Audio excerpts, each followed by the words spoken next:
New Year, and I hope it's gotten off to a good kicking start. Welcome everyone, and welcome to our new riveting year of fabulous artists doing wonderful talks in this fabulous intimate space. I personally want to thank Wangechi and Courtney for coming on board and being part of ArtTable, ArtNet Artist Talk. It's a bit of a mouthful, but all good. I would like to introduce my fellow compadres, in crime. We decide who's coming and who's not, and it's a great team that I work with. I'm very proud and pleased to be a part of this group, and consists of Gracie Manchin, who is the ArtNet person. Gracie's here. Heather Darcy Bendari, who's the director of Mixed Screens, who isn't here with us today, but often is amongst us. And Sarah Marquette, who is a private advisor, but I think there might have been a job change in there. Mm-hmm. Yes, well, we're going to find all that out because we do the round table, which is one of the traditions at this particular event. Sarah is the point person on this particular talk, and she will properly and formally introduce Wangechi. Hello, everyone. So we're here this morning to visit with Wangechi Mutu, who currently has a wonderful show up at the Brooklyn Museum to March 9th. So you have a little bit more time to go and see it if you haven't already done so. I personally remember the first time that I saw your collages, which was part of the hybrid series, and it was Jeannie Greenberg that had them. It was before your show there, so a couple of years before that. So it was an arresting experience, and everyone that saw them was talking about them. She was depicting female bodies that was part animal and part machine, with uneven skin and wild hair, often injured and bleeding, but they were very, very powerful figures. With a keen interest in materials, Wangechi's collages are just one part of her practice, which began with incessant childhood drawing in Kenya. Her search for a world beyond Africa took her to boarding school in Wales and eventually university in New York at Cooper and graduate school at Yale. Her practice includes works on paper, sculpture, video, and installation works. I'm not sure that she would classify herself this way, but I think of her as a storyteller, expertly weaving narrative and symbolism. Her work expresses a sometimes painful poetry where beauty and life's difficulties collide. Her work is fantastical and imaginative, but not completely fictional. The work is coming out of experience and depicting a kind of truth which we can all relate to. It is my pleasure to introduce Wangechi Mutu. Thank you very much.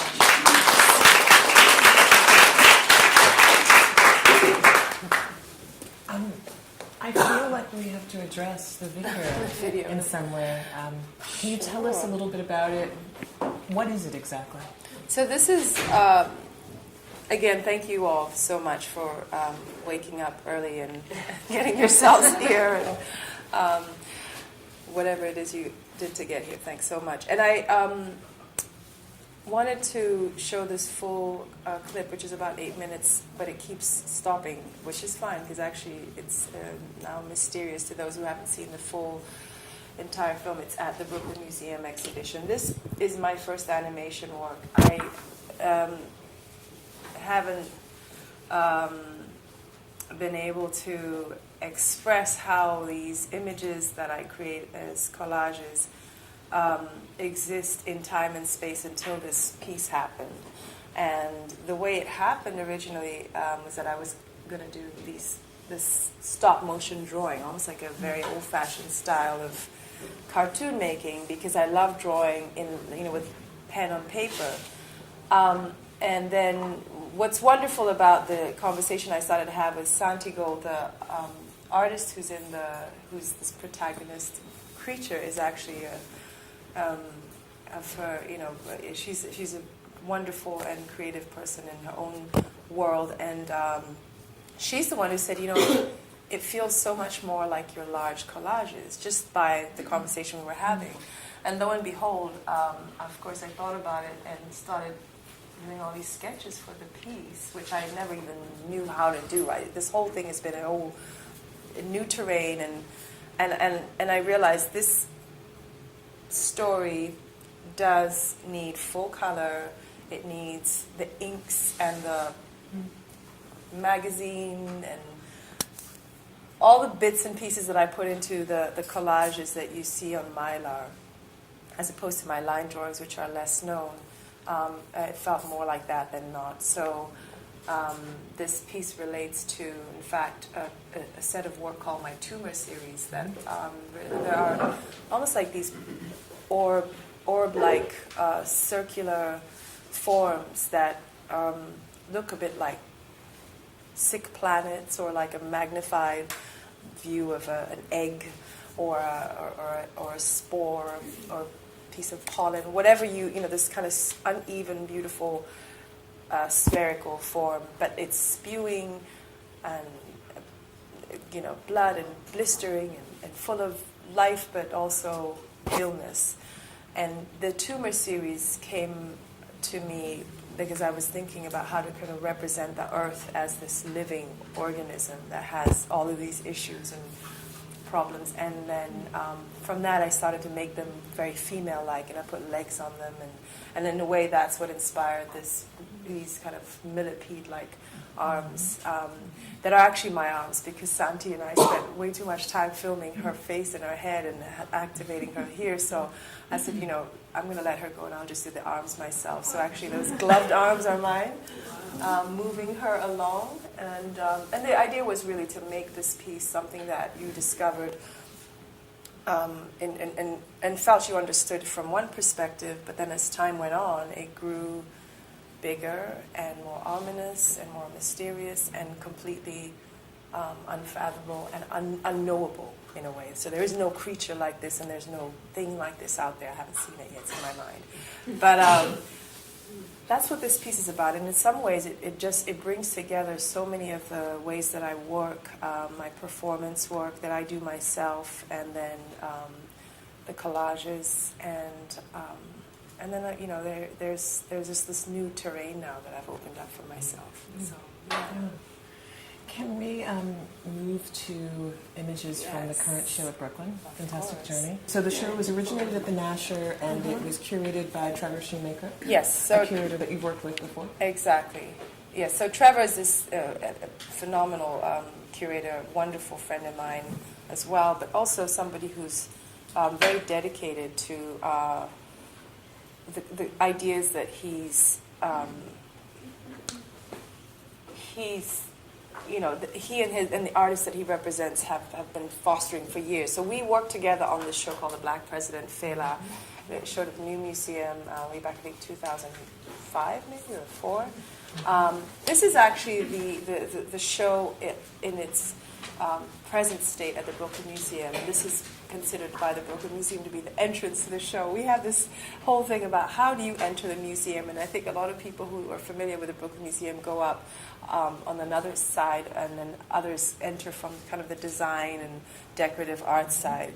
But anyway, this is, if you come down the hall from the decorative art side, you come upon this drawing, and it's this large site-specific drawing, and it's always a pleasure for me to work at a museum with my hands in my materials and mark the space somehow or another. And so when I did this at Nasher, it was partly about kind of creating a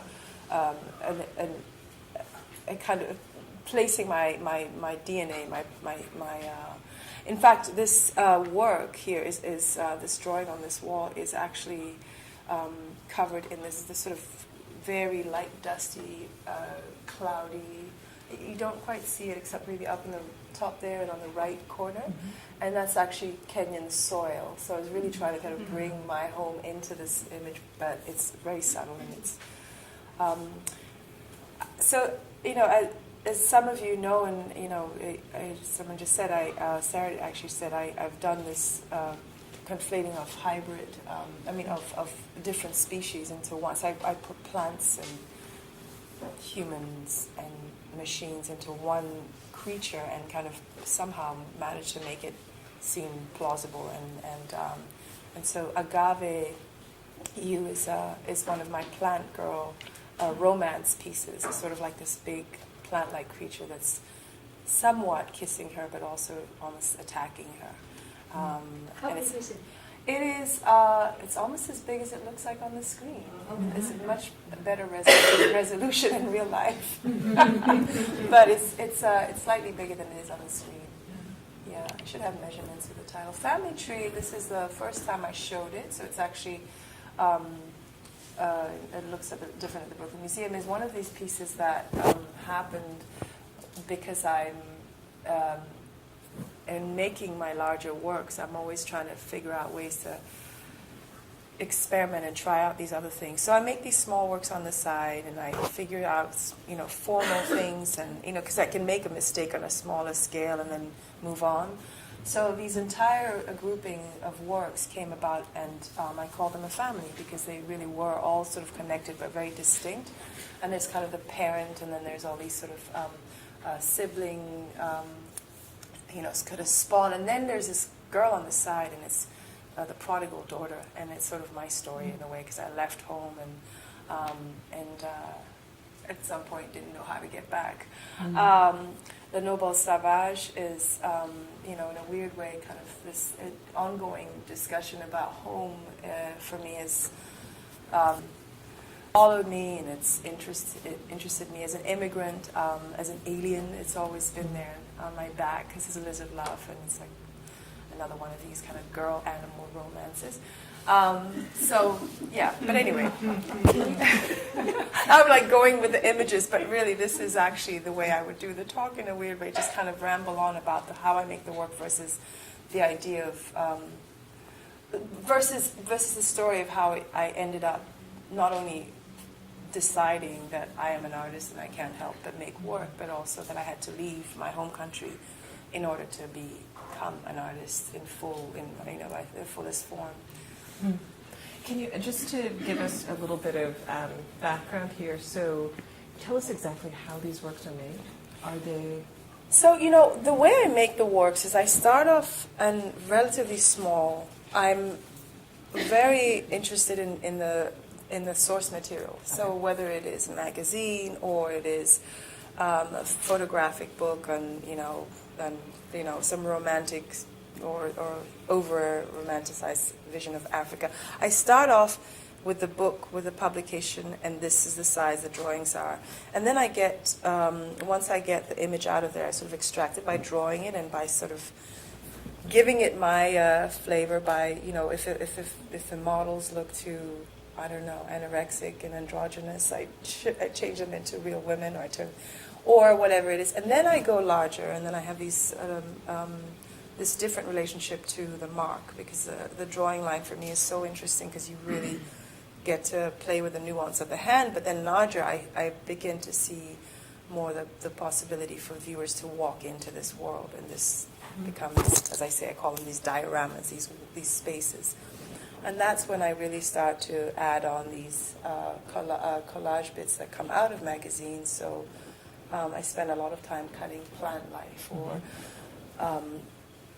female parts, shoes, jewelry, all these things that I'm interested in. At some point in my, postgraduate time, I realized that I had all of this theory-based kind of jargon going on in my head, but I had really a desire to look at certain things and to make connections that actually didn't make sense to anyone but me.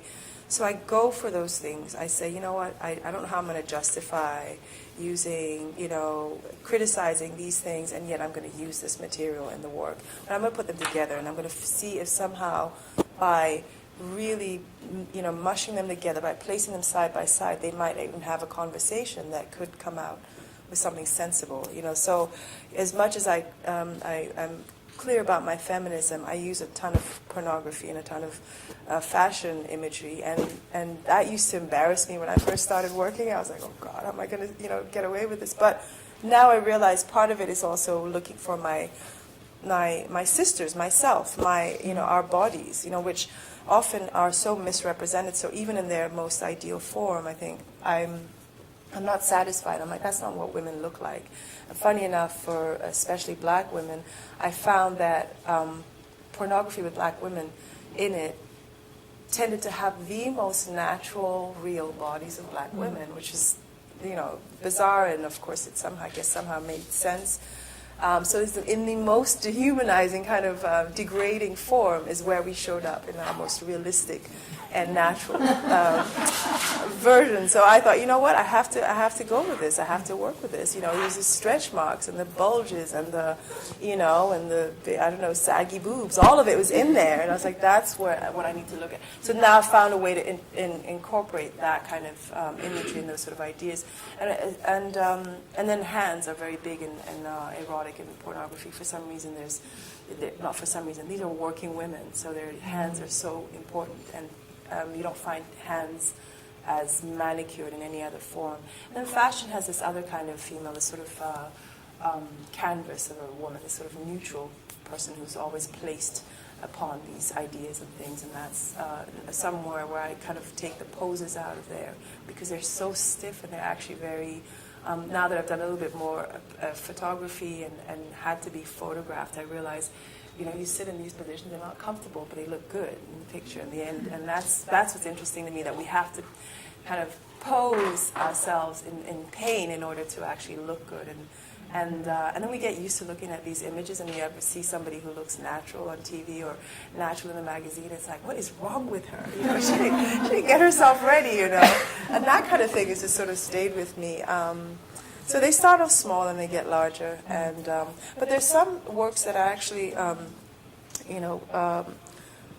they're size-specific, continuous. So for example, my postcard series is always postcard size, because it is about postcards. It's about travel. It's about talking about places that you go to that you don't know about, that you kind of dream about, or you have a very sort of quick relationship with. Kenya is a huge has a huge tourist industry, and all the way back to our colonial history with the British, it's one of these places people want to covet the land, and they romanticize it. They forget that there's people there because the animals are so damn beautiful, and so postcards have always been prevalent in my my memory as a child, and I kind of use that format because I think there's something very intimate about it, and you kind of feel like you can take something away from that place when you have a postcard. So I spliced together African traditional art, which I don't know enough about because I wasn't raised understanding everything about that form of art, so I know things that I've been educated to understand. And I spliced it together with pornography or black female bodies. And again, it's also trying to force two things to have a conversation that normally shouldn't. And I find the two worlds similar in one way in particular, which is that the fiction that they seem to carry, the fact that they talk about things that are not necessarily reality or the truth or the way that actually exist in their real, in how they really are. Are in the world, that is interesting to me. So the postcard series are really, really small. Can I, before you move away from suspended playtime, yes. Can we just talk about it a little bit? Sure. I went back to the show, and I made the mistake of going during the education hours, and I got sort of in a group of children, very small kids, and they were giving the prep before they go into the show.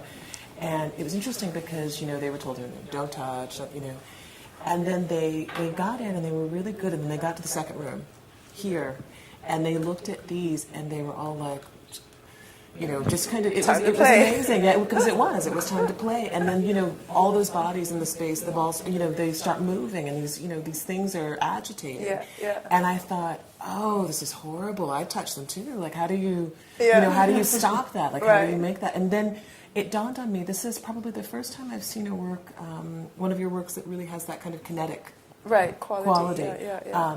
How important was that for the show, and why now move into the kinetic?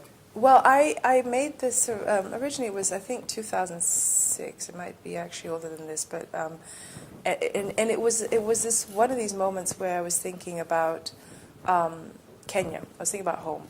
And I was also thinking about materials. And I have a background in sculpture, but I find object making one of the harder areas for me to create it. It takes me longer.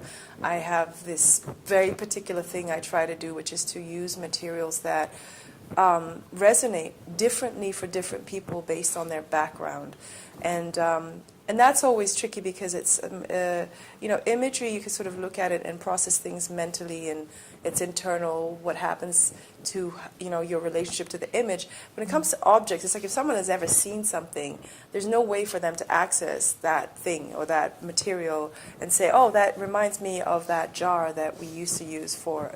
So I've always thought, how can I make this relevant for people in a way that it opens their kind of something in their brain, goes, oh my goodness, that's this thing used in that way. So anyway.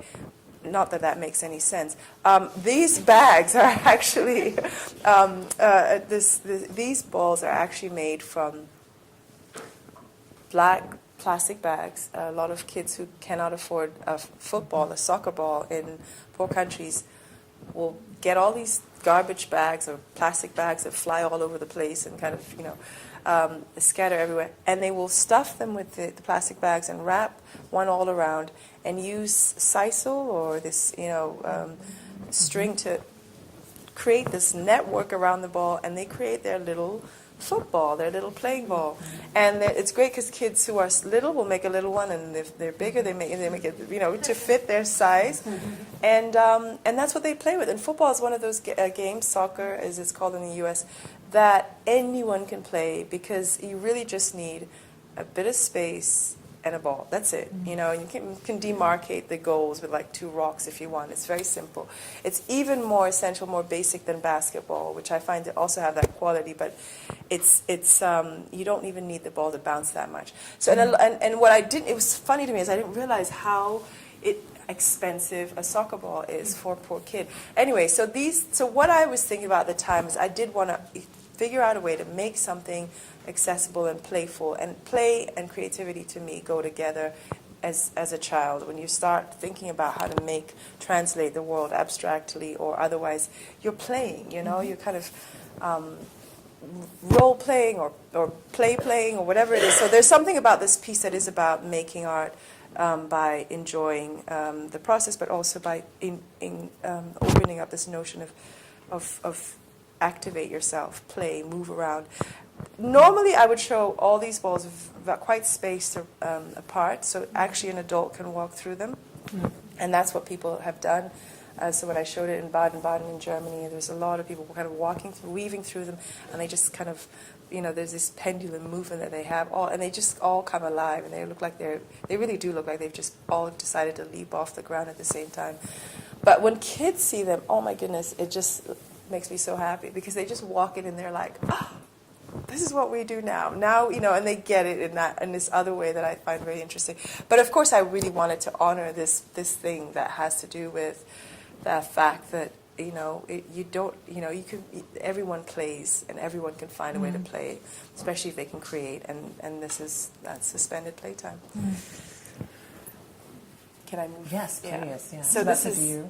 This is the view from the other entrance, which I normally come up into the museum through this other small elevator, and you see it this way. So it's a formation a little bit like a lake. It's sort of it's dense and it's sort of levitating from these, or rather hanging from these gold string. Bride Who Married a Camel's Head is a piece that it still confuses me and I love it at the same time because I made it many years before I completed it, so I kind of had this body that you see there, this little girl kind of seated in the ground, created around 2004, and then I just sat there because I didn't know what to do with her. And then one day I found this camel's head in a National Geographic, and I stuck it on there, and I continued creating her, and she became this sort of Medusa-like queen, even though she's got this sort of small, fragile body. And I titled her, and it's an image that ended up being sort of the key image that the Deutsche Bahn Guggenheim used for their the show I did there, but also I think they own it now. So, So that was 2010. Yeah. You were the Artist of the Year, first Artist of the Exactly. Year for the Deutsche Bank. first Artist of the Year for that particular prize. I've had a lot of work in my mind. It's coming out of this thing of coming from two different worlds.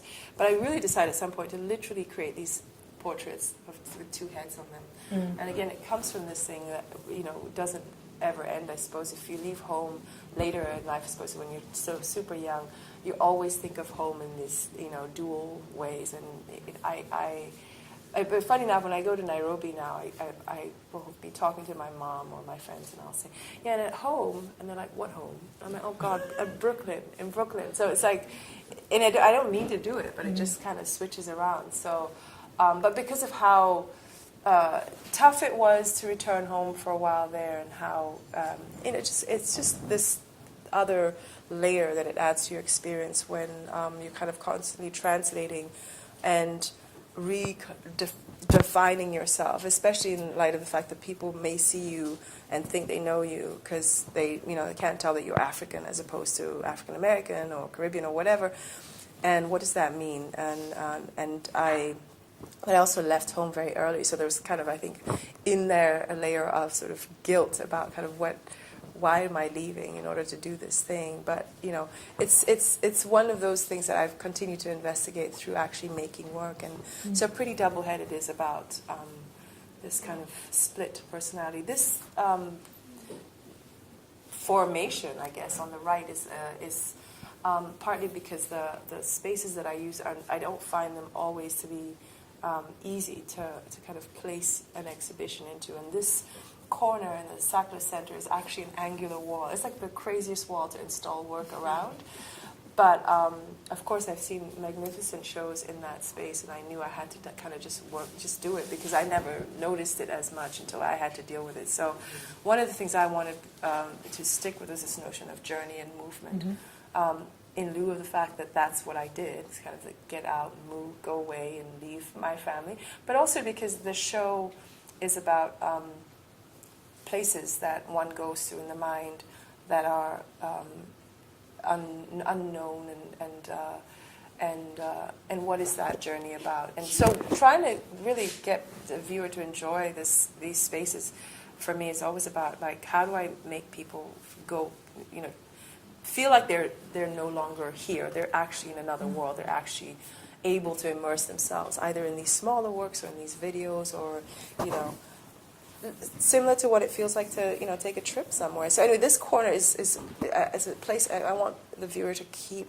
their mind submerged somewhere in the universe of this show, and I sort of cover the entire. I think you'll see it from the entire corner is sort of covered with this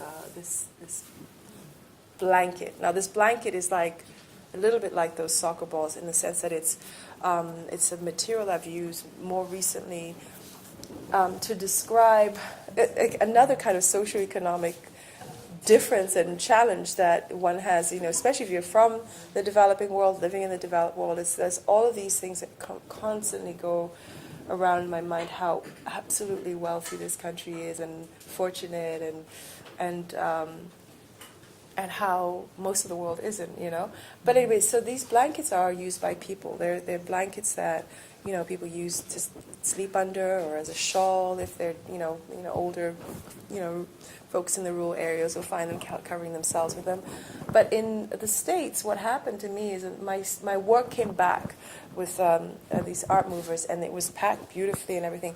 And then on top of that, they wrapped these blankets, and I just remember being so stunned that these blankets were used for art. That art is actually important enough in that way, but also that this is the economic the difference.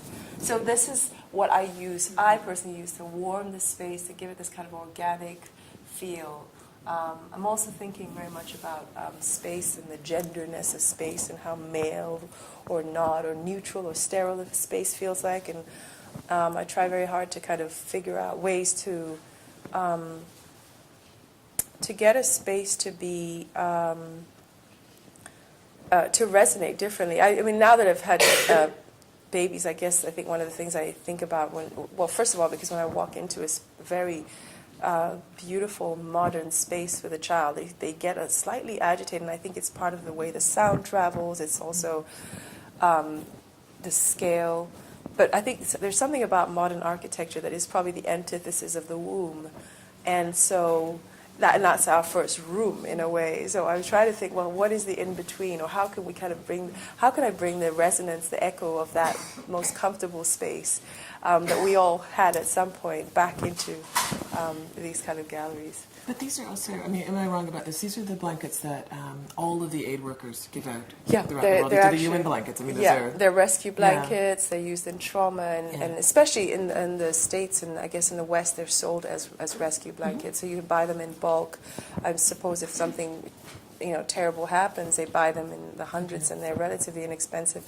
And then they give them out to people. And there's thicker ones for really cold areas, and then there's lighter ones. There's all different kinds, and pretty much what they are is repurposed clothing. So I think all this, secondhand clothing and materials and fabrics are shredded, and it's a very crude way of felting. It's not quite felt. So I have heard people talk about Joseph Beuys, but it's not really a Beuysian necessarily thing, but it can feel that way because it's gray.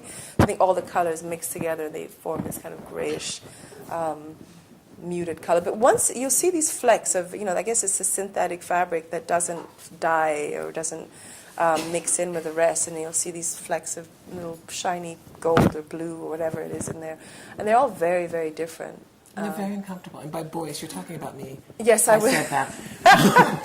They are very... They're very uncomfortable. No, they're super... Yeah. They pill very easily.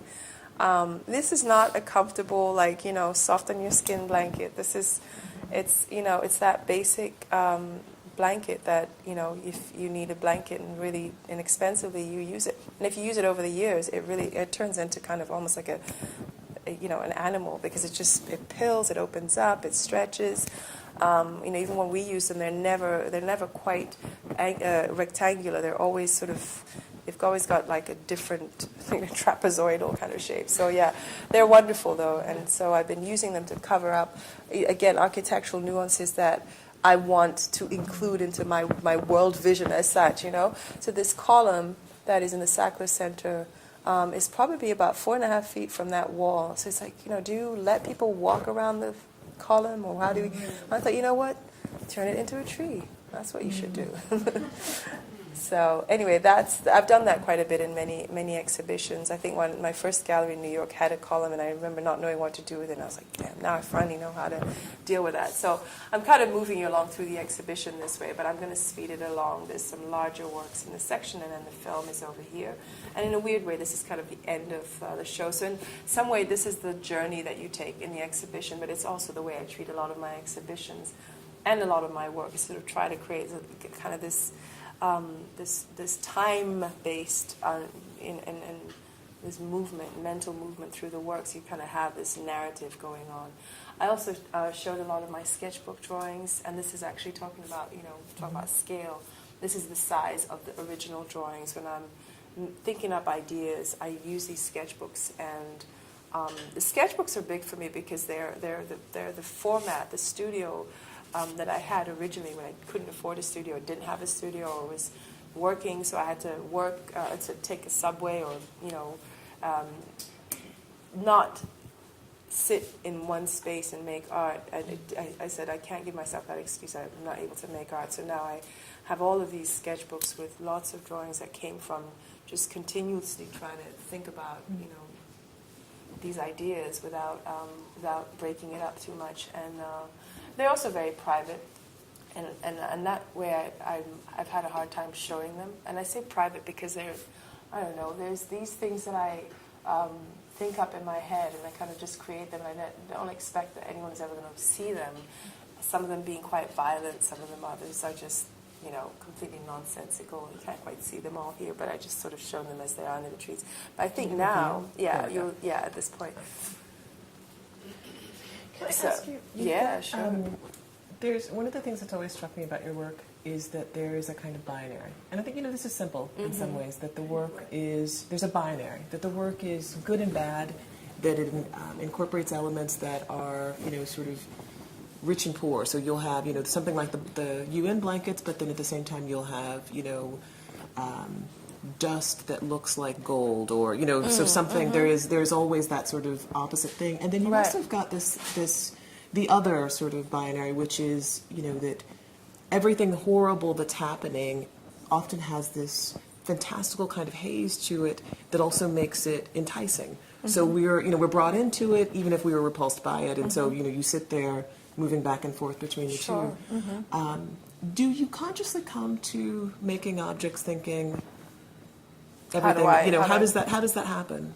It happens because to be quite honest, for the longest time I haven't been able to answer that question, but I know that is how the work is perceived, and also I know that that's what's happening. I can see it myself, and I'm making it. Some of the choices I'm making are quite intuitive and instinctual. So, but then returning to Nairobi, it was instant. I got it. I was like, this is why, because Nairobi is such contradiction, but just not minor contradictions, but humongous contradictions. Like, it is, and that's where I was raised. And I think for up until I was 19, what I saw were these things that So there's wealth, there's well-to-do people, there's beautiful homes, there's middle-class families, and then there's just like this other type of poverty that only poor countries can have. There's also this type of diseases that only the tropics can create. There's this kind of light that only the equator, the equatorial. It's like and they're all existing in one frame at the same moment, and it's. At some point we're driving around, and then you have to, get out and go somewhere, and even the texture, the nature, the color of the wastewater, the garbage, it's just simply absolutely surreally contradictory, and how that these things are still there. And I think it's partly because it's a young country, a young city. Rural and urban is still butting up against one another. So the savannas, the wild areas are still visible from the cityscape. You could there's these skyscrapers, and then you can still see creatures that are just gorgeous, beautiful. I mean, hopefully they'll still stick around, because I think that's one of the things we're battling right now, is our wildlife is diminishing. But those things they were right next to each other growing up, and I've learned to associate them as possibly existing together, And, there's things like, there used to be, when we moved into our last house where we spent, 20 years, we, in the suburbs in Kenya, it was actually the border of Nairobi originally in the 50s. So the back fence of our home was right in front of, it was high fence. A lot of suburban houses have high fences, because there's so much economic discrepancy that people are fearful of their property. So everybody has to protect themselves or to try to get over the fence and get something from someone.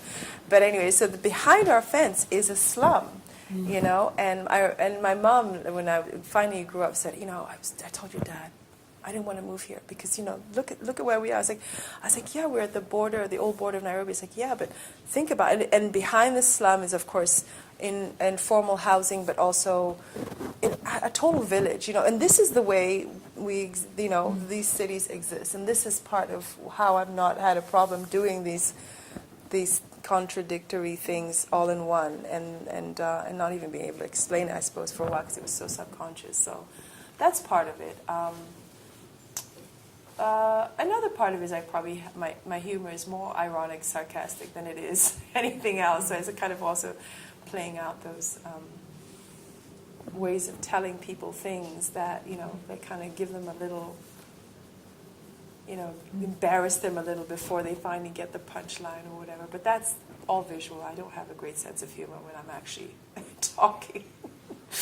But anyway, so this is the work that comes out of the sketchbooks, and it's in a show finally. And of course, I had this whole thing with Trevor. I was like, oh God, I can't believe I have to show these things. But it's good for me to have them out there, because I think there's always questions about where ideas come from when artists make things, because it's such you're getting to see such a final part of the thought process, and in a way, it's sometimes almost unbelievable. Well, how did you get there? You know, how did you arrive at that? And this is kind of where I go to first. You know. This show has enormous kind of breadth of scale, because you have Yeah. works that are, All the way from this that size, that scale. We're talking 2x3 kind of sizes, and then you've got the gigantic size work and the room the size largest installations. ones. We had this whole conversation about environments, and I wondered if listening to what you say about Nairobi, is that are we entering into your worldview? Are you giving us that? Is that the environment that we're entering into? Yeah, or it do we is. see the show in its separate pieces? How do we? I think it's up to the viewer. I think it's always up to every single person, because I can't think for or speak.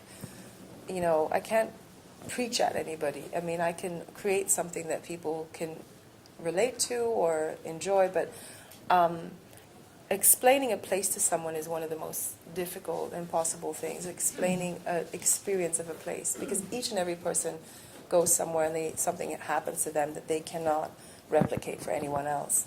But I guess my thing is to put these environments together because I wanted a part of what I love making art for is I like to discuss art. I like to talk about it, to go look at other art.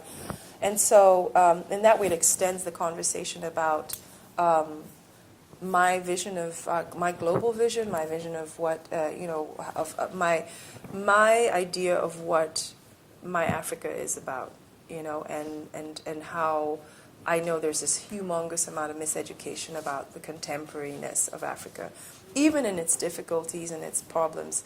It is present. It's right now. It's not past. It didn't happen. It's not in its kind of traditional classic mode. It's not prehistory. It's not all of that. It's right now. It's very present. It's got the urban and the this and the traditional Maasai, but it's right this moment. And how do you bring that feeling of, this is how it is. It's like anywhere else into this work and this space. I do it by kind of conflating and molding all of these things into one form. But I also do these installations that are literally about kind of my fascination with a type of, for example, architecture. So the village school is just one of these phenomenal things to me. It's kind of like the old-fashioned school where all kids of all ages learn, and it's a place where ideas about the next new world vision are being taught. So the new languages or the new, but I love the minimal nature of the village school, and so this Moth Girl work is actually an installation with 4 Greater Lakes, and the Great Lakes in East Africa are actually the lakes that appear out of the Rift Valley, or this massive Rift Valley that goes all the way from northern Somalia down to, I think, Mozambique. And it basically, if we are here, I don't know if the human race will be around here long enough, the continent of Africa will break off at that point because it's actually opening up. But anyway, in this massive Great Rift Valley are these lakes. And these lakes have become this place where everything tends to flow into. So, any factories and wars and farms in the air, all that residual rainwater and rivers, they end up in these massive lakes. Lake Victoria being the largest. There's Kivu, there's Turkana, there's more of them, but I pick these particular ones and I turn them into wombs and then put these moths around them. And it's done on this kind of a slate blackboard, but painted directly on the wall like you see in the villages. So the joke becomes, then you're taking us to school. I'm taking you all to school, giving you a lesson. Do you have there's one. Yeah, a a little close-up of close the up. moths. Yeah. Kind of gathering around these bleeding wall. And these are actually dug into the wall. So each and every gallery, museum curses me when I leave because I leave this big hole. I was like, fix that now. And funny enough, one of the reasons I started doing this is during this 8-year period, and I had Bush as president. I was really, really kind of. It was tough to kind of to think about what was happening in this country versus what's happening outside, and also the war and all of these things that were perpetuated during that time. So I decided to kind of really wound the spaces that I was working in and treat them like bodies in that way, leave a mark behind that was much more difficult to actually resolve and to heal up than it was to actually make. It was very easy to dig up these holes in the wall and to dye them. This is this piece in Baden-Baden with the Great Lakes in the back space, and also the thrones. So the thrones are also very similar kind of material fascination with materials that are kind of garbage, basically. Hair extension, and tinsel, and garbage bags, and all in mostly black colors, but taking these very humble wooden chairs, these country chairs, and elevating them and giving them this kind of sense of importance and making them as sort of these regal characters. I love the shadows in these works, actually, almost as much as the works. At what point did you know that you could make objects out of non-traditional materials? When did you give yourself that? Oh, Courtney, you know what it was? I couldn't afford a hell of a lot of things when I first started making stuff, so I would just find materials. And art school is great for that because it is about doing with what you have around you, but it's also resourcefulness and ingenuity, and also I was in school at the time when David Hammons was still producing artworks on. You're talking about Cooper Union. Yeah. That area, you would walk around and there'd be a David Hammons piece just sitting on a corner. And, maybe it was a fake, maybe it was. It didn't matter, but it was like these little... And that was so fascinating to me.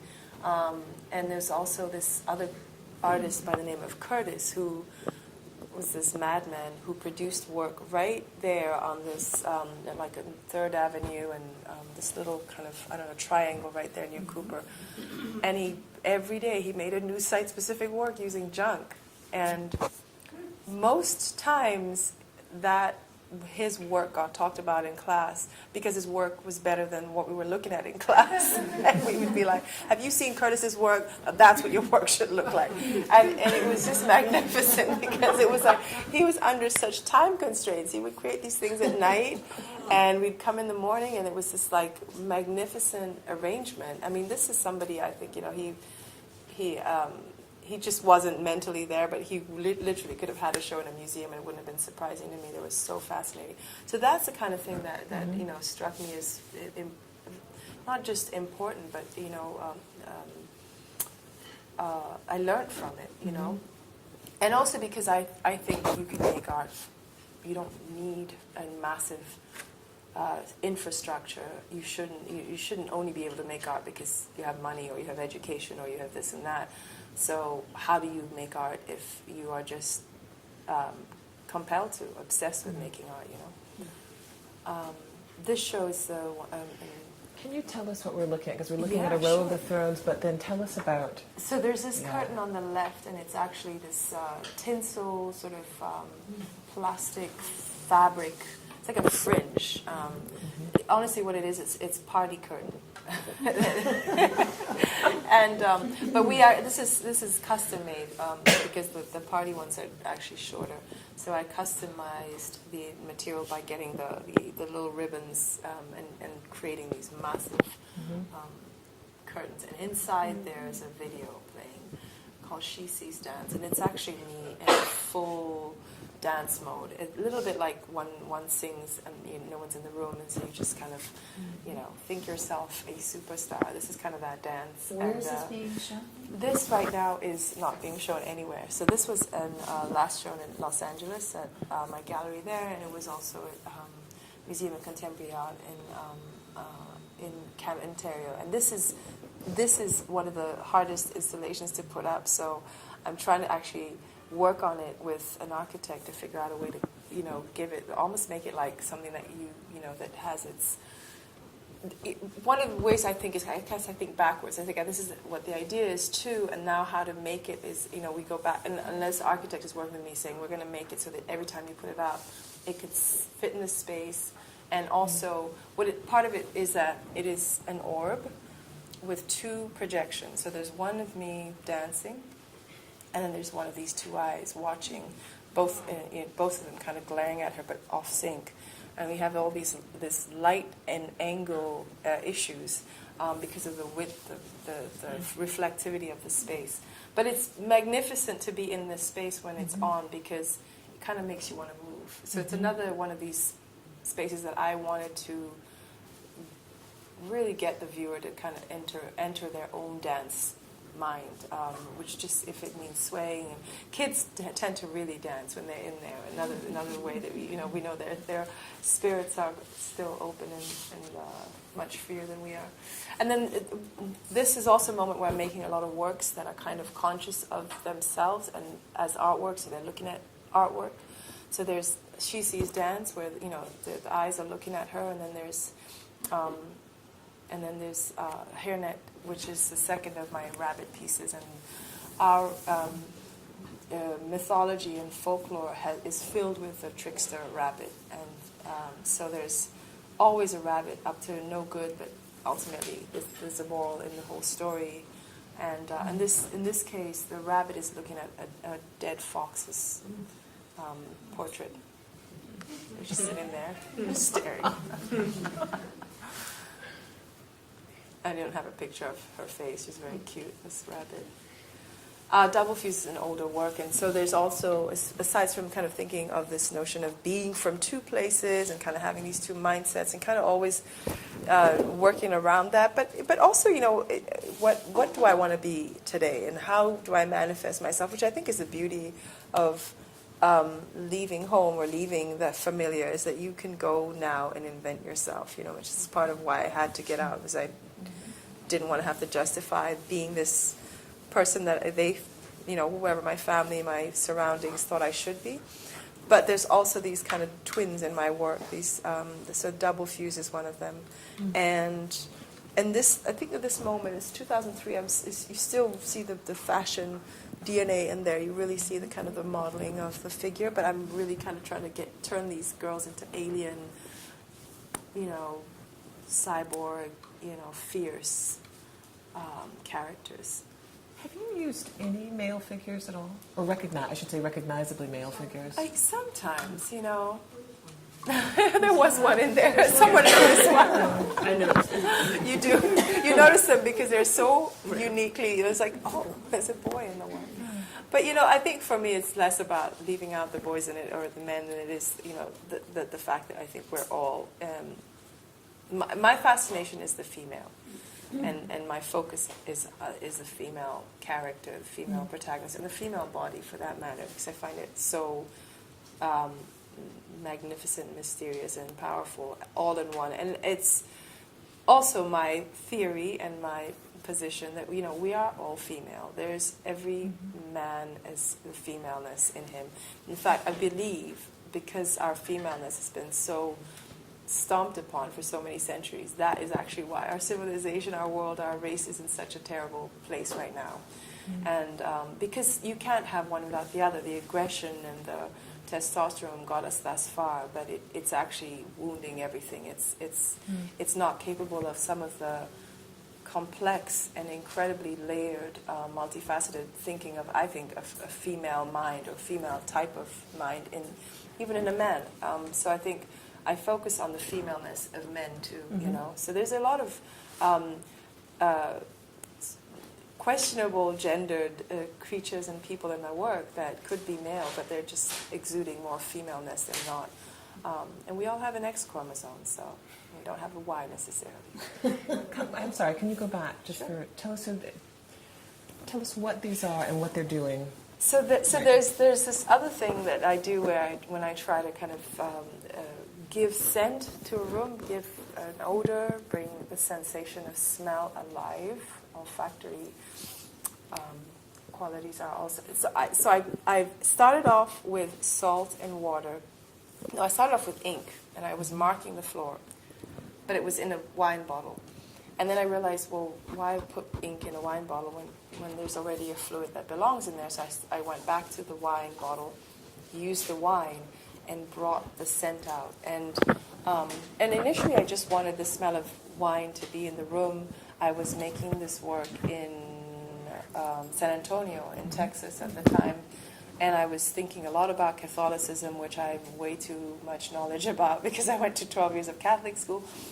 And here I was in this very kind of Mex-Tex area with Catholicism, but also the history of the expansion of the U.S. and all of that behind me, and Bush in the background, and everything was all over the place. And I really wanted to think about waste and this beauty of this fluid and ritual, and so I poured the wine on the floor, and I love the market made. I like this kind of water, flowy, and ultimately blood-like mark that it was giving me. And then when I showed the work for the exhibition, the oddest thing happened. I had opened the show the night before, and this group of students came by, and I always love students because they're all, they always have a little attitude, or they don't care who you are, so they just kind of they enter this space with quite the courage that an adult would not be as impolite or as direct or whatever. So these kids, I said, what do you smell? It's like, let me educate them again. And they were like, bread. And I'm like, excuse me? I said, no, what do you smell? And they were like, bread. And funny enough, I was so kind of not awake, and I realized, I was like, oh my God, it's yeast. Yeah. It doesn't smell like wine anymore. So of course it was warm, and it was, being in Texas, the wine had quickly transformed from wine to food, and it was so wonderful. I said, you're right, it actually is. It's bread smelling in here. So that was my miracle in Texas. So anyway, this is a drawing of the kind of original versions. And now I use milk too. So we have this in my land, my people, blood and milk are these two very significant ritual fluids, and they were traditionally way back used in a lot of ceremonies, and of course they symbolize life and death, birth and burial, whatever you want to. And what the thing about them that I love is that they're always alive. Even when they're rotting or going bad, they're both always alive fluid. So when I use them in the show, I always know that there's this kind of life, an entity that's alive in there with the viewer. And it's kind of splattering everywhere. And I figured I'd show this because we're having breakfast. This is a performance work that I didn't bring the actual video for. I'm trying to get everybody to go to the show by not showing everything. But so Eat Cake is a work I did, and it is thinking about this wild kind of feral woman who is enacting some bizarre kind of dance/ritual, and I'm essentially in this film, this woman is eating this huge chunk of cake, this mound of a cake. So in my work, there's kind of this thread of consumption and waste, rich and poor, female grace and lack thereof. And so I think in some ways she's sort of an amalgamation of all of that. So yeah, and that's the last image. So Thank you so much. You're welcome. Thank you.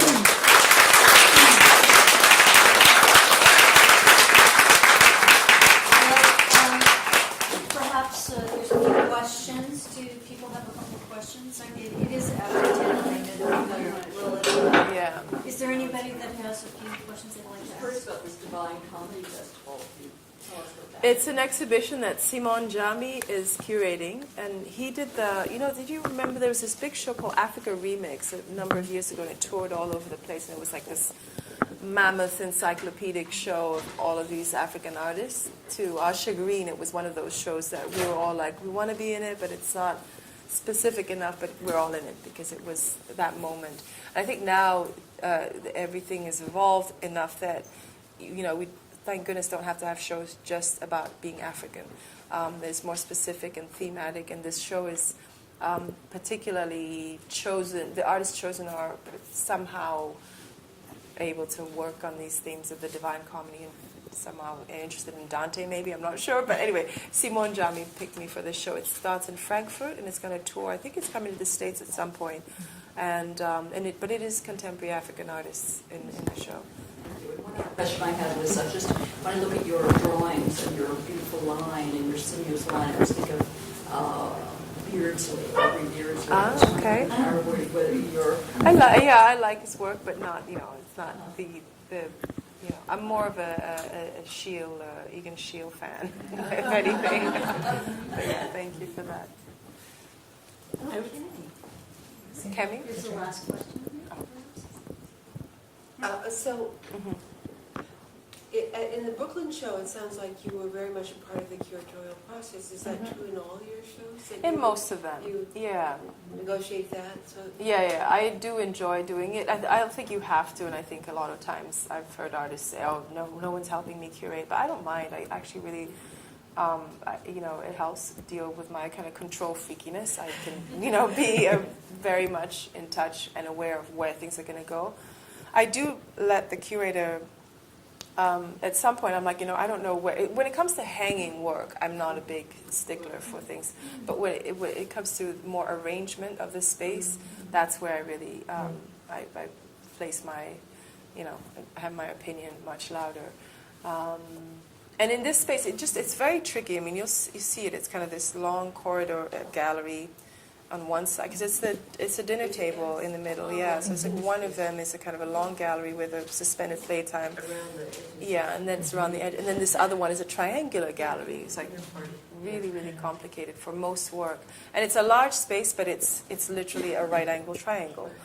So one of the things I was talking to Dr. Sackler about, and she's already admitted that it has to expand, is that we need more space because, not everybody is interested in installation or environments or sculptural or whatever, the architecture in that way. So you kind of get what you get. And it's a phenomenal honor to be in the feminist wing for me. I think it's like doing all of the double, triple duty that I require for my work to have in terms of the discussion. But it wasn't an easy space to work around. There's a lot of exit signs. Well, thank you so much. You're welcome so much.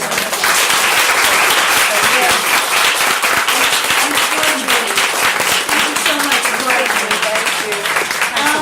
Lucy, if you could jot up here real quick and we could hear about some of the other programs. Can you come up here? Sure, yeah. Because we often... Yeah. So we have a couple programs coming up. We have a Dutch Street breakfast this Friday at Peel's on the Bowery. So we're restarting those up. Those are going to be monthly breakfasts that rotate around the city, different neighborhoods. We have a book exchange in our office and an open house on Tuesday. So if you haven't seen our new offices, you're welcome to come. And if you have any old art books that you'd like to change for new art books, it's an opportunity to do so. And then we have a movable feast the following evening at the home of Ellen Kantrowitz, and it's a fundraising dinner for our career development programs. And then the 28th, we have a salon dinner at Joyce Palmer Schwartz's house to celebrate the publishing. Sorry?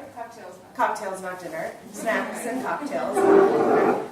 Celebrating the Reckoning. It's co-authored by Helen Posner, who's here, and Sue Scott, one of our other members. So it's going to be a discussion about the book. And it's Wangechi's work. Thank you. And the other thing I want to mention is we have a panel on February 4th on best practices for hosting and managing interns. And that's put on by the Professional Development Committee. So I hope I'm not forgetting anything. That's a lot of things coming up actually in the next couple of weeks. So. Okay, well, thank you so much, Lucy. And thank you for our next talk. You'll hear about it really soon. Very exciting. We're on the down low. Okay, thank you.